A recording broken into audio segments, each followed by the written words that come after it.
Gears 5 manages to breathe new life into a franchise that defined third-person cover-based shooters over a decade ago.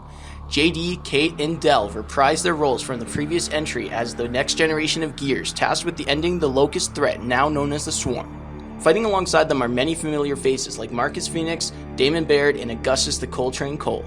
Unlike the previous entries, Gears 5 is a much more personal story, focusing on Kate Diaz as she searches for answers about her heritage and her connection to the enemy. Although the lore set up in the previous 4 games may be difficult to follow for a brand new player, Gears 5 does an excellent job at bridging the narrative gap by providing an in-depth review of what occurred in the story up to this point. It also introduces a new approach to the story structure by implementing a kind of hub world that you explore with various side missions to complete. Getting away from the strict linear level structure is interesting for a series that usually operates at a Mach 1 breakneck speed, as it allows the characters and the player to digest and deconstruct the many twists and turns of the narrative. Having these breaks doesn't always work though. After the first act of the game, there is a 4-month time jump in which one of the main characters has a 180-degree attitude shift, which is extremely jarring. The game attempts to discuss this plot point, but it just doesn't do a good enough job of bridging the gap, leaving even a veteran Gears fan as myself confused. Besides that minor grievance, the story offered in Gears 5 is excellent and will leave you breathless as the credits roll on the screen. Oh, and it also offers some of my favorite writing in video games, even rivaling the best one-liners from Halo. Hang on a second, stick. Stick. Del, theories? I don't know. Maybe a stick made out of shit? Or a stick used to stir up shit. All right, f off. It's Foz, right? Yeah, yes, sir. Shut the f up, Foz. Yeah, sir. Outside of the campaign, Gears 5 offers your standard multiplayer matchmaking in a cool new game mode called Escape, in which 3 players are tasked with infiltrating and escaping a swarm hive. If I were to compare it to another game, Escape is the Call of Duty Zombies of the Gears franchise.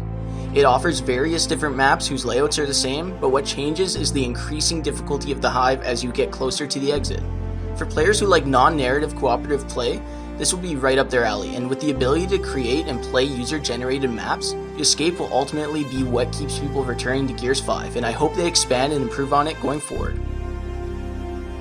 How's the gameplay, you may be asking? Well, let's just say fighting the Locust isn't the only war that will be going on. I found myself fighting the clunky control scheme over and over, especially near the end of the game. I think it is important to mention that I did play on the experience difficulty, and the final 2 levels lasted about 6 hours due to near no-win scenarios I found myself in, many caused by poor input registry. It was extremely frustrating and distracted from the excellent finale. If you played other Gears games and did not like the control scheme, Gears 5 will not win you over, as it carries forward many of the same flaws and clunkiness found in the series, dating all the way back to the first game in 2006. This problem can happen with any game franchise that has survived a generational shift. The controls become a part of its identity, but they are outdated according to modern gaming standards. I believe that if the Coalition can reevaluate the flow of the gameplay and make it less clunky, they will be able to make these games more accessible to modern gamers and keep the franchise from feeling outdated. Overall, Gears 5 is a great game and stands out as one of the best in its franchise alongside Gears of War 2. The clunky controls may be a turnoff for many players, but the narrative is so strong that those problems are worth overlooking. All in all, Gears 5 is epic, emotional, and exactly what a Gears of War game should be. For more videos about Xbox games, news, and coverage, make sure to subscribe to Live on Xbox and follow us on Twitter at live_on_Xbox. Links will be in the description. This is Austin signing off for Live on Xbox.